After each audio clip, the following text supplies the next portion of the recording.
Okay, thank you, Brian.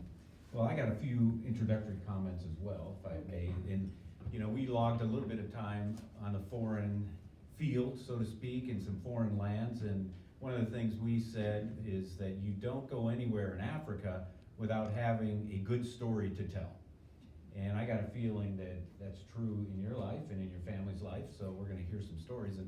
And stories are important. We did the same thing in our family. I made up stories. I told stories. Sometimes they were fictionalized characters that entered into biblical scenes. So this is a little bit of a diversion, I think. But all that to say, if you're inclined to tell stories to your kids and grandkids, because they will be enamored by them, and you can actually teach some great lessons by storytelling, even if they're all fictional stories.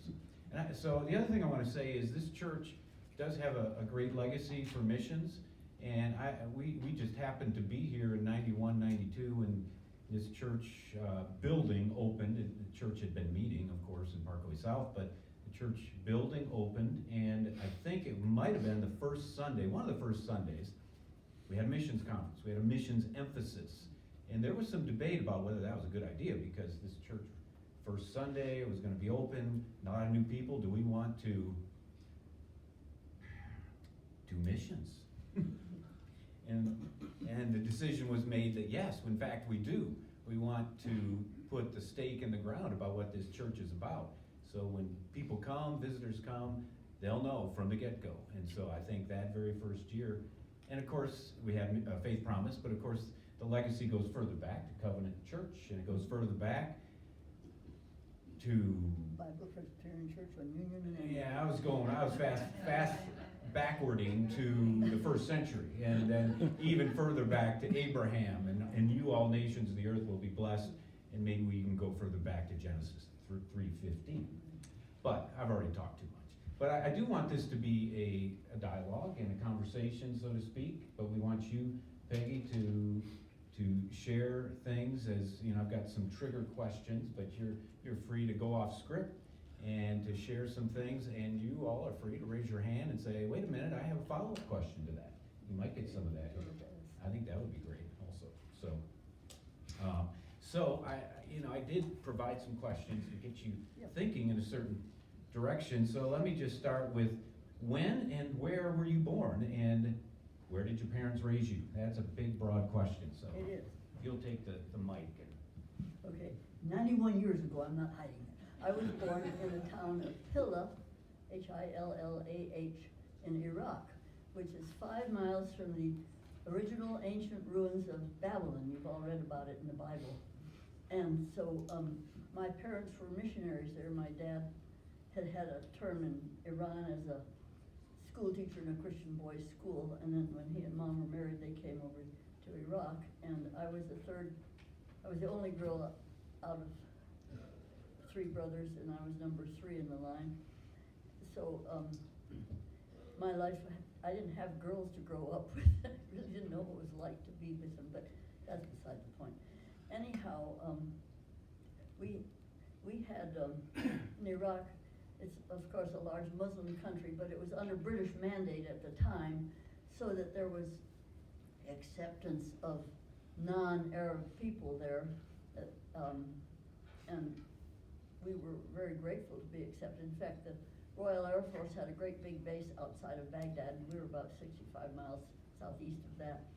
And so what the result of that was, when guys on the base would get homesick for being in a home where children and families seemed normal, they would just shuttle them on down to our house, because I had 3 brothers, and it was just a break for them to get away, and of course an opportunity for my dad and mother to witness to them. So I grew up in a rather secluded way. I didn't attend any of their schools. Mother homeschooled us, and I think she did a very good job, but I'm not the best example of it. But 3 of my brothers went to Yale and did just fine. So anyhow, above all academics, I think they made a real effort to make sure we understood the gospel and that God loved us, and that they were there for a purpose to share it. And that was that, and we could see that lived out in them. And I have to say that 2 of my brothers didn't hook up on that purpose, but one of them became a pastor, and has been pastored out in the West Coast till his death recently. tell about Peggy?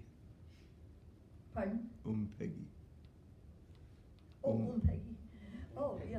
Well, we had a house, a church, home church in our house. Obviously, there weren't any scenes, and I was born on a Sunday morning when my father was holding forth in a small church group, and everybody was aware that I was soon to come.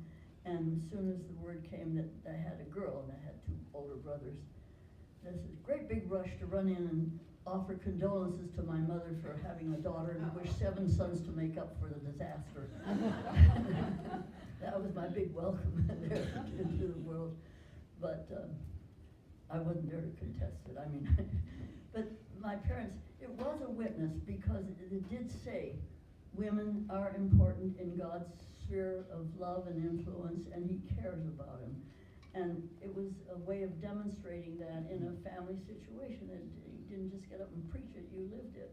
So I was thankful for that, and I was surrounded by very loving parents. I did have 3 brothers total, so she was in good standing after all. So, any other questions? And they changed her name. Well, they changed your name, okay. Oh, yes. Thank you for reminding. In the culture, the Arab culture then, you were like Sit, which would be like MS in our language, Ms. Maria. Her name was Marie. So she was Sit Maria. But as soon as you had your firstborn son, you changed your name and your status, and you became and my firstborn brother was Ben, so she became Ben because she was important now. She had a son. Well, she had another son, and she remained Ben until I came along.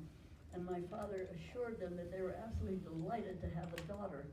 And these people, and I was born on a Sunday during a Sunday service. And so they all wanted to come in and offer condolences because he had this little girl and wish her 7 sons to make up for this. And they were just so flabbergasted that they changed my mother's name to Peggy from Ben. She lost her status in that thing, but I had a new name from my mother. Yeah. Terry. Tell us your parents' names. My parents, my dad was Reverend Albert Edwards, and my mother was Marie Gelson Edwards. My father was from St. Louis, and my mother was from Iowa, and they met at an outgoing missions conference in New York, and it took about 2 weeks to decide that they were going to change their direction of their mission field, and they went back and reconsidered things, and so did the mission board, and they wound up being quite a while, I guess, half a year later, assigned to Iraq. And at that time, Iraq was under British mandate, full of wonderful antiquities and opportunities, and the Royal Air Force Base. So we had a real ministry, and you didn't minister to women. I mean, we had a house church, and women were very hesitant to show up in our house. Men came to this house church where we worshiped, and my mom had to kind of go out of her way and visit in their homes and introduce herself and tell them it was a safe thing to do. And eventually we got quite a few ladies coming to our church service in our house. So what year then did your parents arrive in Iraq?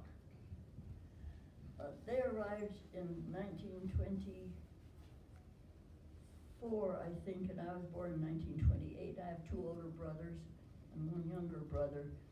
And Hilla was southeast of Baghdad, but it was chosen because it's so close to wonderful antiquities. And my dad, aside from having a call to missions and to the souls of men, he also loved to dig around the history of the Bible, and so he was very drawn to this location. And it opened up doors for many people to come and visit us and share the Word of God. Our house was basically a pass-through place for lots of people. I wish I could show you the guest book. We had some names that you would just to die for from church leaders in the States who would take a trip out to see the ruins of Babylon and we have their autographs in our book. But we had a lot of people, and then we had a real ministry with the Air Force Base. Then they were lonely and they needed a place to get away from routine.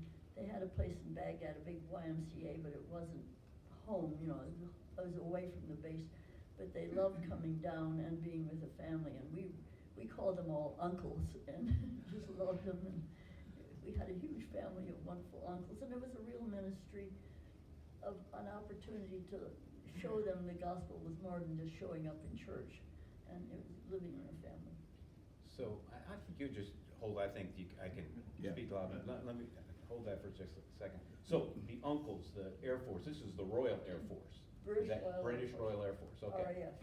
Okay, very good, okay. Can you tell us about your parents' background, like what led them to, you know, to be missionaries, or what their background was?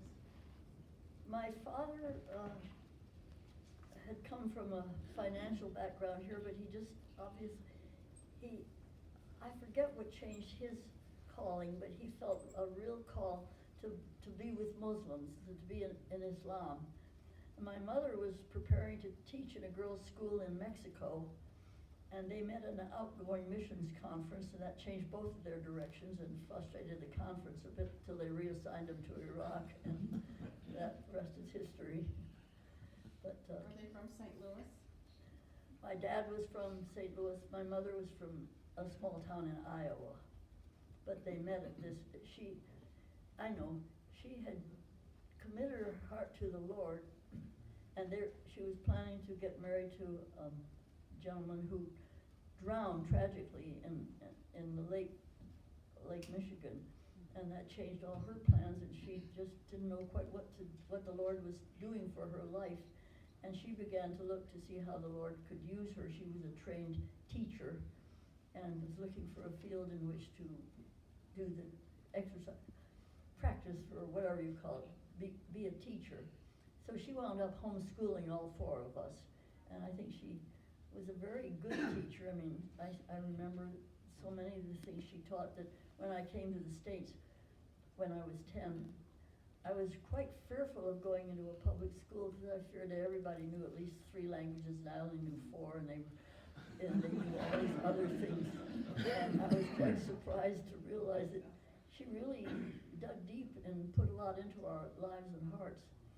That doesn't mean I was a superstar, but I mean I was exposed to a lot of wonderful things, aside from just the geography and where we lived and the biblical history that surrounded us. So what languages did you know then? You said four languages? Yeah. Okay. Well, of course, English, and then Arabic. I grew up hearing it, and you just pick it up. And then the French presence was very strong. Colonial France held Beirut and a lot of things, and French was considered the language you had to know when you went to school.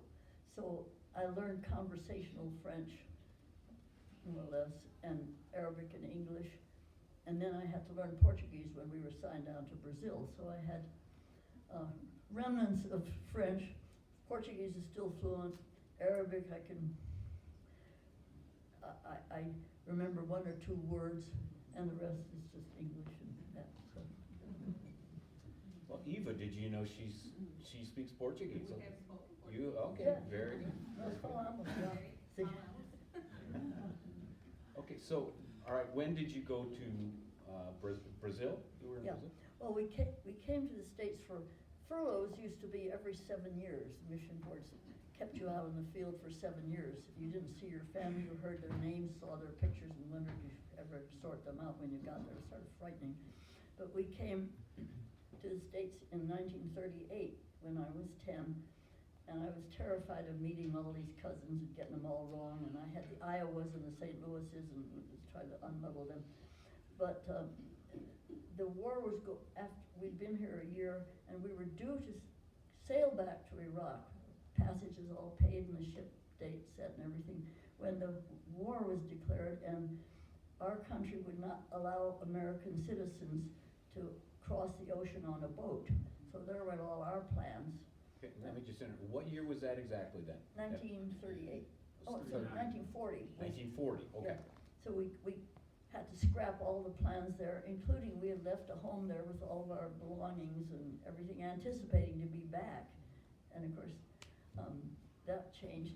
But there was a British Air Force presence there, and some of the people there and in Baghdad had mercifully, gone through our home and pulled out several things and managed to get them to us via other people. So, you know, things that meant a lot to us, and they couldn't get everything, but it was very helpful. Very good, okay. You know, I met a gentleman who led a youth group in the 1930s, and he actually, before that was declared that you couldn't go out on a boat across the Atlantic, he did get on a boat in 1939, and he went to Africa and found out that his boat was filled with jet fuel. And obviously he lived to tell the story, but the other unique thing about him is he had Billy Graham in his youth group back in the 30s. We didn't have anything like that. That must have been a real blessing. Well, he got to Yaoundé, Cameroon 50 years before Wendy and I got there. Oh, wow, that's neat. So, okay, so you came back and then you met family and I guess cousins and Yeah. and that, and then you went on to Brazil. Yeah, well, it was impossible to go across the Atlantic, and we were sort of stalled around, and the mission board said, well, you'll go to Brazil. Well, first of all, that's a new language, a new continent, a new climate, a new everything, culture, and that was quite a challenge for my parents. We spent 1 year in language school in São Paulo, and then they moved out first to central Brazil in Goiás, and there had been a church plant there, but the missionaries there had sons who, when they came to the States to go to college, also went to armed services, which precluded those missionaries from returning, which happened the next place we went. Once their sons joined the military here, and although they were considered Brazilians by birth, their parents weren't allowed back in. It was just the way things worked. So we had to fill in for people, and one of the first fill-ins was this huge agricultural college, Christian high school college complex, 1,500 acres. And my dad couldn't tell a dandelion from a carrot, you know. So we were stuck there, but they needed, for the mission not to lose all that wonderful property and things and ministry, which has already had been planted, they needed to pull somebody there, and I guess we were the most likely. So we got pulled over to Mato Grosso, which is on the border of Bolivia. Our place was just a stone's throw across from Bolivia, very western. And it was a large, well-established Bible school. They had from K on through end of Bible school, established by previous missionaries there. So we just fell into a thing that was ready-made for us, and because these people were not permitted to return, so there was a place to go, and a calling to respond to. But my brother and I, my older two brothers, joined the armed services. They were that age. Well, they finished up high school in Brazil, but my youngest brother and I, my parents out west like that we'd been homeschooled, but Mom didn't have the resources and everything, so they put us in a boarding school, which was a British boarding school, and was an Anglican Episcopal boarding school, and it was Christian, I have to say, in name only, except for one wonderful headmaster. But we were there, and I felt the absence of my parents a lot, and I also grew to thinking, well, I didn't really need them, I could make my own decisions, you know. It's not a very fortunate kind of way of looking at life, but I did. And so, and how old were you when you went to the boarding school? 13. 13. Yeah. Okay. And I finished there when I was 17. You finished high school there. Yeah. Okay, and then what happened next?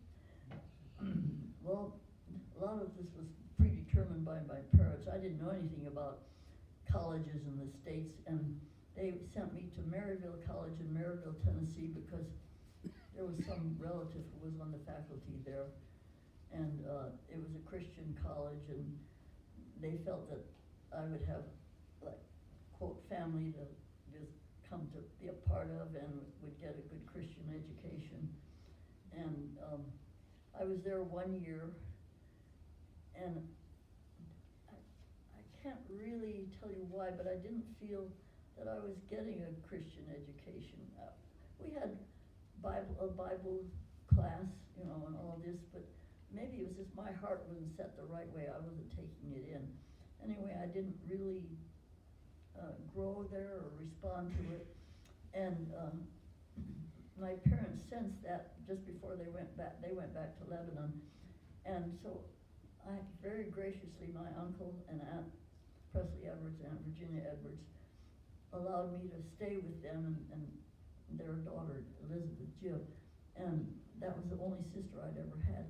So I lived with them while I went to Washington U for 3 years, and then I felt that I was in preparation to go to the School of Nursing, which I did, and at that point I didn't consider, I was living in the in a nursing school. That was my home, and I finished my degree there in nursing education. So that was it. Okay, you can hold on. Anybody? Yes, Katie. Peggy, could you talk a little bit more about your boarding school experience and let us know about the? I didn't get you. So let me repeat it. So could you talk a little bit more about your boarding school experience? Oh, okay. Share about that. Yeah, some of the highlights and,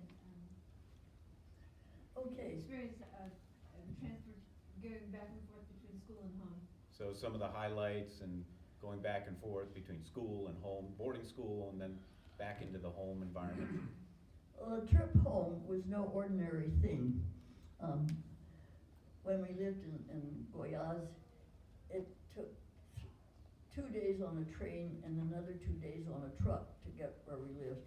And on a truck simply means that you had everybody's luggage and all their belongings, and then that was covered by a tarp, and then you sat on that tarp, and if it rained, they covered you with a tarp, and otherwise you bounced around and hoped for good roads. And by and large there, we had better roads than in Mato Grosso, but the traveling was the same.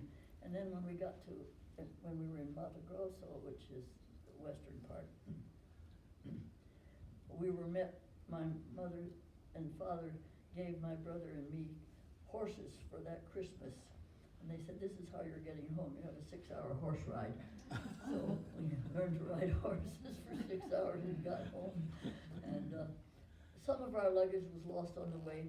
Mercifully, our Christmas presents weren't, so that we were able to, the seasons are backwards, so the summer vacation starts in December and goes through March and ends from March to December is the school year because of being on the other side of the equator. So, yeah, some of the uncertainty. Yes? Peggy, did you resent going to boarding school? Did I do what? Did you resent Did you resent? going to boarding school? Well, I did at first, and then I decided, well, if they want me here, I can handle this, you know. I became very sort of independent and in a way almost kind of separated myself from my parents' influence because I thought I could handle it alone.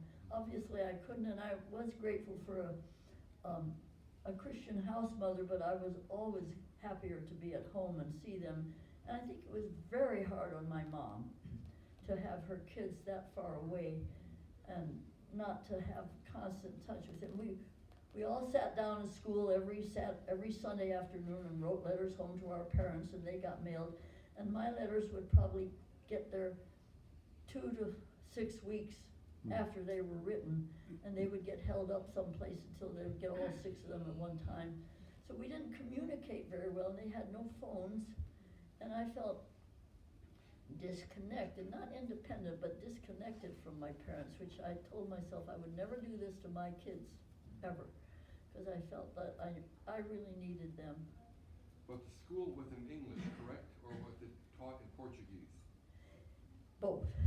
It was a British school, so we had to do the core classes, the math and that in Portuguese, and then the extras like English Lit and other things that were quote extras got to be taught in English. Bible was taught in English, of course English Lit, and I'm trying to think some other things. But it was a bilingual situation. So you would be at the school for the whole 9 months, and then you'd have the 3-month break, and that's when you would see your parents. Is that pretty much Yeah. how it worked? Pretty much, unless there was a missions board meeting in São Paulo, and my dad would come down. Okay, so you might see them. I might see him briefly for 3 or 4 days. Okay. So, I think that was a part of growing up that I really did miss. I wasn't sure I knew how to get married and be a home, you know? Hmm. It was sort of artificial in a way. Yeah. April. Oh, thank you. Good morning, Miss Peggy. How are you? I'm very well, thanks. Excellent, excellent. I was just wondering, was there ever a time where you had caution to wonder, where is the Lord leading us and guiding us through all this? Or was there always a peace and calm over your heart and soul, knowing and trusting that God was there for you every step of the way? Let me just repeat, because maybe Yeah. that's not being picked up, but was there ever a time when you were questioning the Lord's leading and direction in your life, or was there always a peace and a calm as to the direction you were going? Did I capture that? You got it, and I was for a while a very rebellious teenager because my parents were so far away, their authority didn't come down to me, and the boarding school people weren't my parents, so I sort of didn't, I took their authority seriously, because it had consequences, but I didn't really, Wait, you mean you were rebellious? I was the synonym. Somehow that makes Terry feel a little bit Yeah. better. I would say the synonym for it. Okay. What it is. S-I-N. So, but as far as the Lord leading you and directing you then, I walked away from him quite a while until I came to the States to go to college, and then I realized that in the British and Anglican school, religion was very superficial, and I can't remember ever hearing anybody present the message of salvation in the school while I was there. I knew it, and I knew what I was committed to, and I had a younger brother who was there, and he had more trouble than I did in sticking with it. In fact, he left his faith. But I was grateful for the reinforcement I got, and for God's grace in keeping me from being me, I'm a trophy of His grace. maybe you could take a minute and share then, how did you come to faith? When did Jesus become real to you? Do you have a testimony of, this was the time when I Well, I remember, trusted in Christ? I was 9 years old, and I was being homeschooled, and we had these British Air Force guys coming into our home for get away from home, and I kept hearing my mother and dad present the gospel to them, and a couple of them really took it to heart, and it was kind of, I can't say by osmosis, but it was there, and I was accepting and absorbing it without being consciously taking a big stand, I knew what it was all about, and I knew I believed it, but it just didn't really just belong over my head that way. And when I went to college, that's when I went to Maryville College in Maryville, Tennessee, and that's when it really hit home that I didn't have my parents around, and I had been kind of independent because I didn't feel the Anglican Church, Episcopal Church, offered me much of anything, so I was kind of neutral about that. And it wasn't until I really heard a gospel preaching church here in St. Louis in the First Bible Presbyterian Church that was the predecessor of Covenant Presbyterian Church, which then was the predecessor of Twin Oaks Presbyterian Church. I had I trusted the Lord as my Savior, but I hadn't grown. And this was where the growth spurt began, and I really am thankful for that. So who was the pastor at the Bible Presbyterian Church? Okay. I'm having a Well, I'm senior trying, moment. was it Francis Schaeffer? I know he Oh, was. he was there, yeah. Okay. Just Yeah. just a no name like Francis Schaeffer. Yeah. And the thing was, I stayed with my uncle and Uncle Presley and Aunt Virginia, And he would be a regular Sunday afternoon, Sunday dinner guest whenever they could get him. So I got to, knowing him in a outside of the church frame, but a very nice framework, but never feeling very close and quote friendly with him. I just thought I knew who Frank Schaefer was and Sure. appreciated what he did. Mhm. That sounds pretty unappreciative, doesn't it?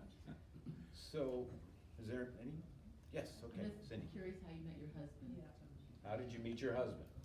Oh, well, I met him here in he was going to Westminster College, and I had an aunt here, Uncle Presley Evers, and Aunt Virginia.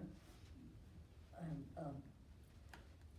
he would come down to visit them on weekends because his father was related to Aunt Virginia. And so I met him there, and I kind of brushed him off. I had several other guys I was enjoying going out with, not making a commitment to, but just socially enjoying their company. And I didn't even realize John was there for a while. And then all of a sudden I thought, here's this wonderfully stable guy who seems to be interested in me and seems to know the Lord, and I'd like to get to know him better. And so we sort of pursued it from there, and that's history. And so what year were you married? Was married in August 10th of 1950 up in Wisconsin at the Knollwood up there, the family's summer place. So I understand John, when he was at Westminster College, which is in Fulton, Yes, Missouri, Yeah. that he was instrumental in helping to organize it when Winston Churchill came. yes, he was. To gave his Iron Curtain Curtain. address Yes, at Westminster College. yes. Well, actually it was John's mother. It was John's mother. okay. Yeah. She. What do we do without our mothers? She had a sister who had legal training, and she admired what you call it? Winston. And she said, I hear he's coming to the States, and I think it'd be a nice thing if we could get him to come over to Westminster College, this little college nowhere in the middle of Missouri, in the middle of nowhere. And she knew enough people, and she prevailed on him to come. And to everybody's surprise, he came and he showed up there. So they had this great big moment there of Churchill's presence there, and his mom was really, John's mother was really sort of the instrument in deciding that he was worth pursuing and would get him there, and she did. So I imagine, there are people in our church, people perhaps in this room right now are thinking, boy, missions is great. I like hearing the missionaries. I'm okay. I like to participate in Faith Promise. I'm not sure I would want my children to go to a foreign land. What would you say to them? I would say, it depends. It's not a yes or no answer. Okay. Going to a foreign land has to do with the foreign land, has to do on the terms on which you go. And for instance, we were expected to be a term was 7 years, and where they sent my parents had no educational facilities to cover those years, so it meant we had to be separated from them, and yet the mission board considered that essential that they be there. And to tell you the truth, in that particular situation, the people who my dad replaced their sons had been born in Brazil, went to college in America, joined the armed forces, and Brazil wouldn't let them back because they had been Brazilian citizens who defected to another country. So we inherited this place to do when my dad was, things weren't always well planned and laid out and prayed out the way you kind of think they are, but you learn to just adapt and fit in and say, well, this is where the Lord wants me now, so help me, and that's what we did. Yeah, and I don't think that's unique to missionaries. No, You know, I don't you, think you so. need to adapt and Yeah. be flexible, and this is where the Lord has me now, and I need to bloom Yeah, where I'm planted. That's right. I think adapt is the big word for any missionary anywhere. Mhm. I would say if you're thinking of going out anywhere in missions, prepare to have to adapt. Any questions from the floor? Did I bore you? No, I just wanted to give everybody a chance here if they have a question. Okay, so, maybe this is on the lighter side, but was there any, cultural faux pas, big gaffe that you made that sticks in your memory? Well, there were a number of them. I seem to be good at opening my mouth and putting my foot in it, but, I was thinking about it last night. I think probably it was more that I didn't show the proper appreciation. It's not respect for my parents and what they were doing, and I sort of underplayed them, and I really regret that. I don't think I honored their ministry as much as I should have. I was more me-centered, and that's one of the things I do regret about my life as a missionary kid. They were always somewhere else, and then when we'd go home, we'd be so special that my mother would treat us like honored guests for a while, and it was clumsy and awkward until we got over that, and by that time then we'd have to go back to boarding school again, Well, what you said, when you came home to your parents Yeah, on school breaks, yeah. but what was it like when you came to the United States? And how were you treated by the natives in America, if I can say that? Yes, you can. I had no idea. I was really pretty terrified of coming. As I said, I thought everybody spoke at least 3 or 4 languages, and I only knew 3. So I was not prepared to be surrounded. Let me just interrupt you. Most Americans don't really speak English. I wasn't prepared to be a target of people's inquiry into my life. I just thought I was a very ordinary person and doing ordinary things in a not so ordinary place if I actually thought about it, but I didn't think of it as terribly unusual or special. I thought my parents were wonderful and my mom homeschooled us, and it was a bit of an adjustment going to school here. My first experience in school was in 5th grade for 1 year before I went back down to Brazil. I'm in an actual classroom. And I remember being scolded by my teacher because I would sit cross-legged on my seat. She said, "Peggy, uncross your legs." And oh yes, and I think she thought that was a carryover from Iraq, and I shouldn't be doing that in class. But other than that, I had to get used to the fact that kids were very casual about church or anything, and it was so central to everything in my parents' life and in mine. That was quite a time to try to figure things out. I really was. And at one time I really sort of walked away from the Lord, but mercifully I stayed with my aunt and uncle in St. Louis when I was here. And in their presence, in their home, and in the First Bible Presbyterian Church, it all came back to very strong reality, and I missed my parents then. I hadn't kind of missed them because I said, well, they're doing their thing and I'm doing mine. Well, when you came back as a young person, did you have trouble getting in the rhythm of the American culture, and particularly maybe pop culture such as it was back then? I don't know. Basically, I was able to ignore it and just, Okay. I didn't really care about it, and I let them think I was weird, which they did, and I didn't care either about that. I was sort of a nothing person who felt not committed to be like everybody else, and I had nobody else like me around me at that time, and I just kind of was, in a way, kind of alone, and the Lord let me grow in that time, and that doesn't sound like a very satisfying answer, but that's how it really. No, but it's your answer, so Yeah. that's Yeah. important. Terry? Yeah.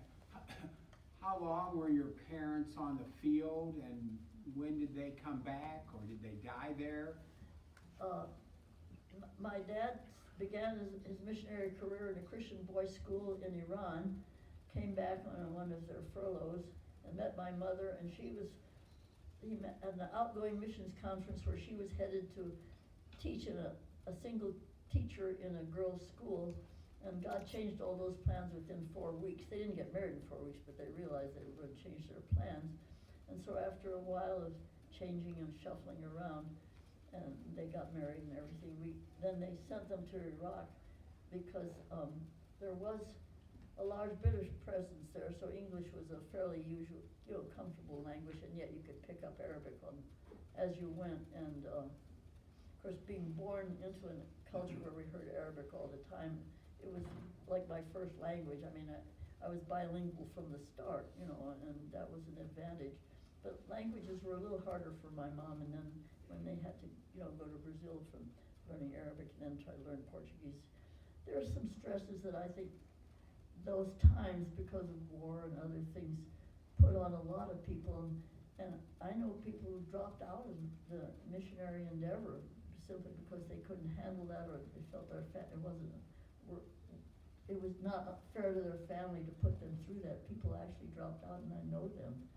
And I'm sure they never abandoned their Christian commitment to do the Lord's work here, but it was too much for some people. So your parents were in Brazil, and is that where they finished their missionary career? Yes. And Oh, no.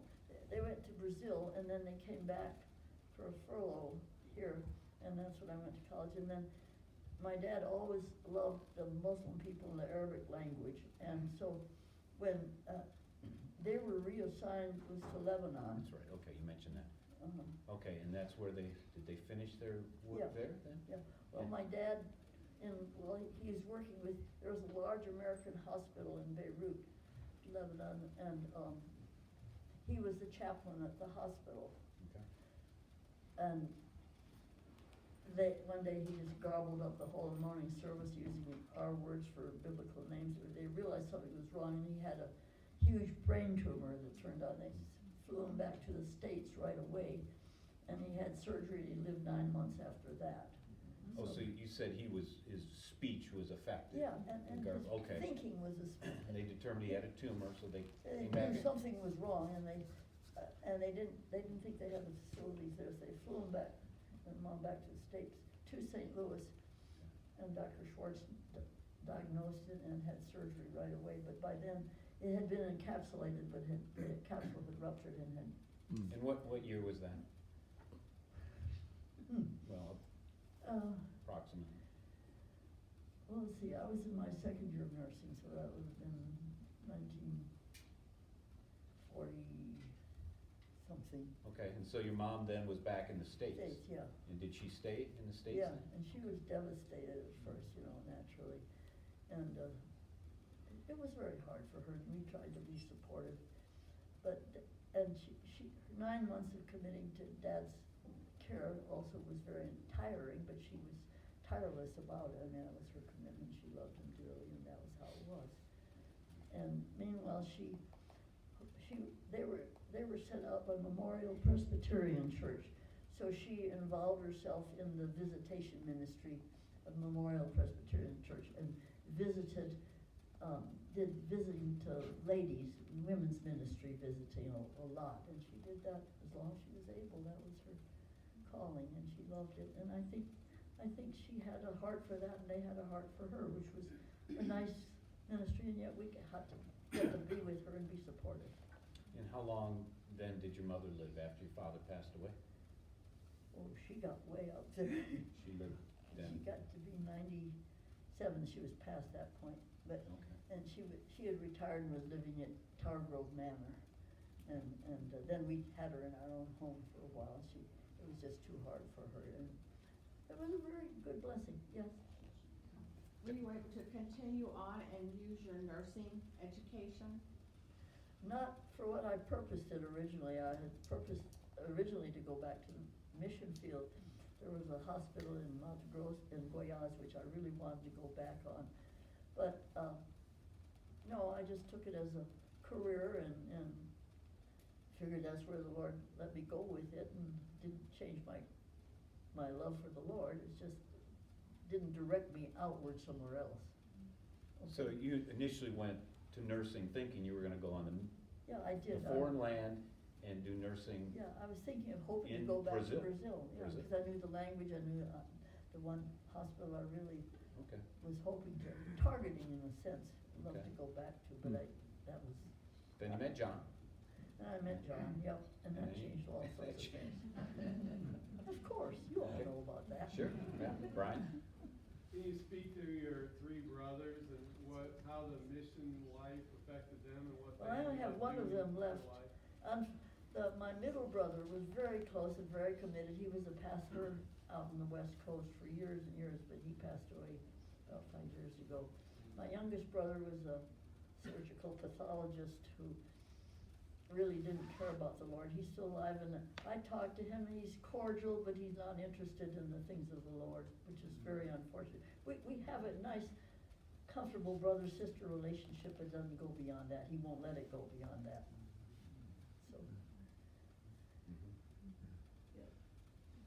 So, Peggy, would you just talk a little bit about John and Jack, the Barker family, and what it means to Twin Oaks and how could it's... you repeat it, please? Yeah, so she's asking, could you talk a little bit about John and Jack Barker and their Oh, connection to Twin Oaks and, you know, maybe the family Yeah. legacy that's Well- found there. And Paul Barker as well. Paul Barker, yeah. Well, Paul was a little more marginal on that well, first of all, we went to Covenant Presbyterian Church, and he stayed at Memorial Presbyterian Church. And for the family, there was sort of a divide about doing that, in terms of where loyalty or something. You know, I didn't understand the whole situation, but it wasn't totally comfortable. And my parents stayed with Memorial Church, and when John came to know the Lord through,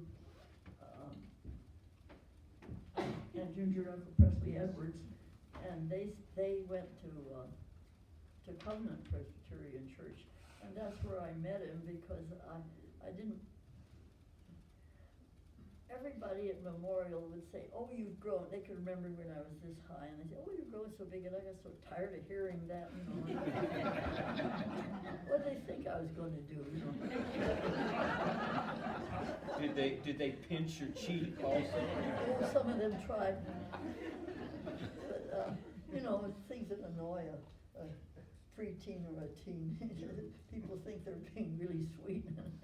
I try never to do that to anybody. I hope I've succeeded. Because they kind of alienated me, to tell you the truth. I'd kind of, well, I know what she's going to say. Yeah. How awful.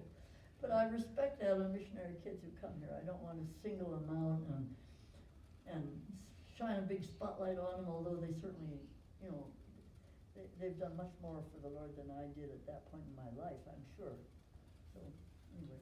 Okay, so, you and John, you have 5 children? Yes. Now, John and, you're back to John and Jack, they're cousins, Yes. correct? Yeah. They're first cousins. Well, there was an initial, Dr. Paul Barker, and he had 8 children. And John's father was one of the 8. He went to med school, and then he taught at the University of Michigan School of Medicine the rest of his life. I mean, he was a doctor. He was a cardiologist, actually. And then of those 8 children, Jack and Jean Barker, Jack Barker was one of them. I mean, was a cousin. And he and Jean were here at this church for a little while. And they went on, and they're out in St. Charles now. Well, Jack and Jean, yeah, okay. Well, Jean is out, of course, Jack went to be with the Lord Yeah, a right. few years ago, yeah, and Right. Jean's staying out Out at there, a yeah. senior center out there. Yeah, and her kids are out there. Right, some of her kids are out there, Some right? of her kids are out there, so it's logical that she would be there, Yeah, and both of them were elders Yes, uh-huh. in the PCA? Yeah. Okay. And, my mom was very active in the women's ministries and did a lot of calling and visiting for women. encouraging. Sometimes she took me along and when I was younger, and I enjoyed it. I think I learned a lot from her. Anyway, she was a blessing. So, okay, I'm gonna ask a particular question here. Maybe I'll ask a series of questions. Did you ever feel like you were fully Brazilian? No, I never felt like How about, did you ever feel like you were fully Iraqi. Fully? I think I related more with the Iraqis. I knew them better and grew up there and knew the language better. Okay, and then when you came back to the US, did you ever feel like, did you immediately feel like you were American?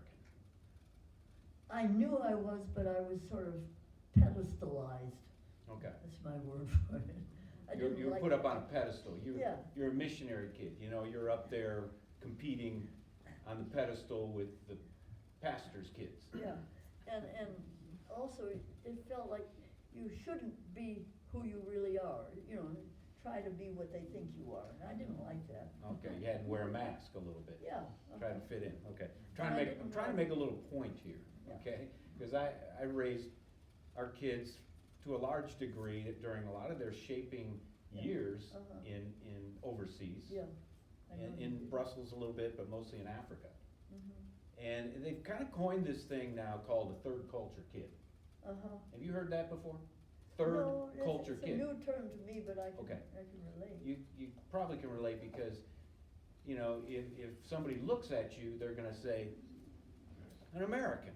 Yeah. But I heard you say that when you initially came back, didn't like slot right in and feel like an American. You didn't fully feel like a Brazilian and maybe Yeah. a little bit more like an Iraqi, but not fully either. So Yeah. you weren't, any of those weren't totally feeling like an American. Thus this term, third culture kid, and Yeah. it describes missionary kids, Yeah. So, embassy kids, Yeah. military kids, and sometimes international kids that are being taken around the world, oftentimes staying for some period of time, certain length of time, Yeah. somewhere, moving, Yeah. sometimes coming back and forth between that, Yeah. their country and then the US. Yeah. And there's this commonality among all of them that you sometimes will find yourself more drawn to somebody who's had that similar background Oh, yeah. They than you would. understand Can you speak to that? Well, yeah, because I can remember when I went to Maryville College in Tennessee one year, and everybody said, oh, we got a gal down the hall who's from Iraq and from Brazil, and they'd all come strolling up and says, she's a blonde. Disappointment. Yeah, they expected me to be, dark haired. Some exotic looking. Yeah, right. She's a blonde. And they lost interest, and that was all right with me, but it was a weird way to enter their culture, and, Yeah, Brian. You told me about when you were a child in Iraq and the airmen, RAF airmen would come to visit, and the activities that you would talk about running around the ruins of Babylon. You just talk about that. well, people came not so much to see us, but we were a landing point for people from we had missionaries. Our guest book was incredible with some of the missionaries you read about now in stories who just signed it because they were there to see the ruins of Babylon, and Kish was a little farther away. But Babylon was only about 5 miles from our door, and I used to point, oh, that's Estar's wall there, and that's this and that, and I knew it like going around the grocery store or something, it's very ordinary things. I realized it was historic, but being historic didn't impact me as much as being historic does now. So now that I'm part of history. So, did I answer your question? Yeah, it's sort of. The phrase "running around the ruins with the soldiers" just stuck out. Yeah, well, I think of it, and it was so very ordinary, ordinary things happen to ordinary people in places that seem ordinary to us, but unordinary to most people. And I didn't think much of it at the time and the place. It was where I was, where my folks were, and that's how I grew up. So I'm still just a very ordinary person, and I like being that. Well, yeah, and I think, you know, children grow up, it doesn't really matter where they grow up, it's their normal, and so they just Yeah. think this is normal. It's not maybe until you get a little older, come back to the States, you go to college, and you start realizing, You say, oh, she's a blonde, nobody you know. really has the same story I have, you know? Right. I mean, in a sense, that's true for everybody everywhere, but your But- story was a little more It unique. seemed like most people came from comfortable hometowns and comfortable homes with a degree of permanence. And that was anything but us, you know. Sure. We moved a lot, didn't come from ordinary places.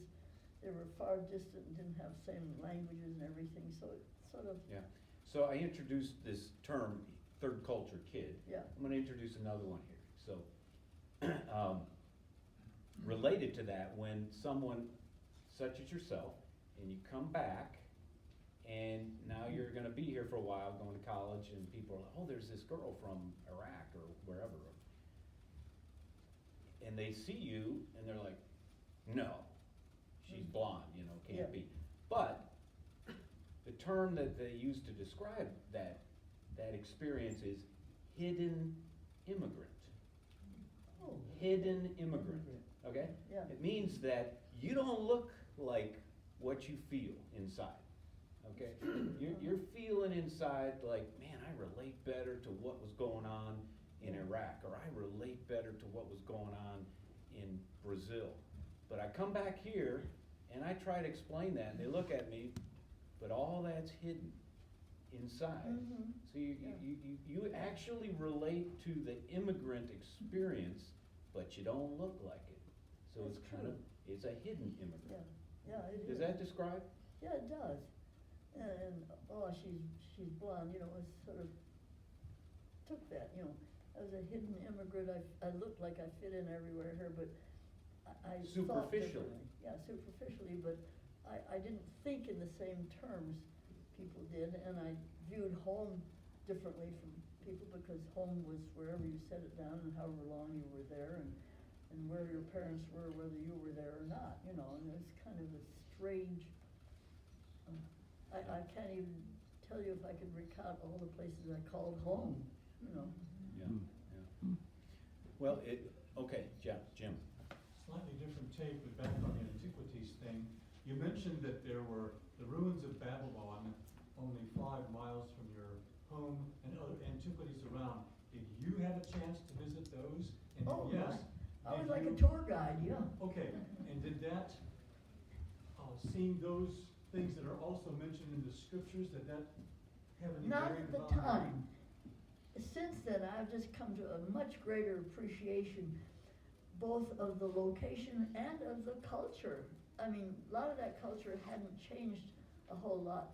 And I can, as I read my Bible, I can relate a lot more with the things of that culture that I was familiar with that are still carryovers. I mean, they hadn't adapted all the modern things. And so, I don't know if that, did that answer your question? Yes, it did. Yeah. I won't elaborate. We're gonna have to wrap this up, but let me just take if I can, have a little pastoral moment. Some of the experiences that you're hearing from Peggy they describe it differently, but because, you know, you're from an earlier era. Yeah. You know, all these things were happening in the 40s and 50s to you, and these things are happening to our missionaries now who are raising missionary kids. That's my point, okay? To some degree or another. I was, you know, I got on my little thing with the third culture kid and the hidden immigrant because we've experienced that in our family. Mhm. Be aware, you know, if I can make a practical application here take the Botros family, for instance. They're raising 2 little missionary kids, 2 little third culture kids, 2 little kids that, you know, at some point are probably gonna re-enter back into America They're gonna feel like hidden immigrants. Maybe one of the things you don't wanna say to them is, welcome home. How does it feel to be home? Yeah. They won't feel like they're home. Home, for my kids, they're like, they learn to bite their tongue and just grin and bear it. Yeah. But really, if they were honest, they'd say, I don't feel like I'm home. I've left home. How could that be? That was Africa. Well, that's where I spent the last 10, 12 years of my life. So they didn't come home. Yeah. So it's a big challenge, now different for someone who went to boarding school. Now we didn't do that, but there's some similarities I'm hearing. Yeah. So anyway, a little encouragement to you to be aware of those things, that our missionaries have similar experiences with their children. It's true. We'll close And I in prayer. think it's almost hardest on parents to turn their kids over to somebody else in those situations. Probably in any era and Yeah. any season, Yeah. doesn't matter. I really Yeah. respect my parents for Yeah. their grace to do that. Well, before I close in prayer, let's give Peggy a round of applause and appreciation. Thank you, Peggy, for The sharing. opportunity. And so now you've heard little bits and pieces. I know Brian said he's heard lots of stories just passing Peggy in the hall, so you can ask maybe some more questions as you run into Peggy here and there. Let's pray. Heavenly Father, we thank you for Peggy. We thank you for the shaping influences that have made her who she is, even today. And we see even today a forbearing spirit. It's evident to all who spend time with her. She loves you. And yes, she went through that time. She calls it a period of rebellion, whatever that was, however it played out. But yet you brought her back. You brought her to yourself, to a deep and abiding and lasting commitment through being around church, being around preaching, being around a worshiping community, going back to, as she says, the Bible Presbyterian Church. Thank you for her legacy, her marriage to John, her children, her grandchildren, and how we are blessed and challenged by her commitment to you. Lord, would you help us to remember? And we pray that Peggy would continue to tell her stories and encourage people to walk with you all the days of their lives. We pray this in Jesus' name. Amen. Thank you for the opportunity.